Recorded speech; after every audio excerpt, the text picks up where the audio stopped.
take anything.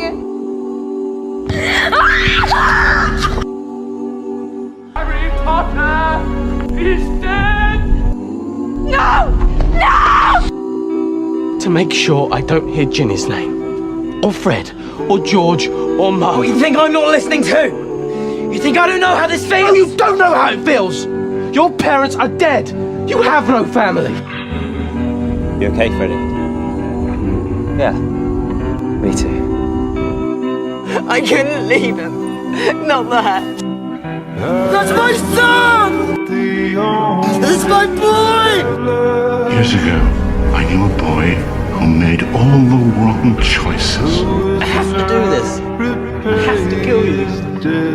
He's gonna kill me. He's just a boy.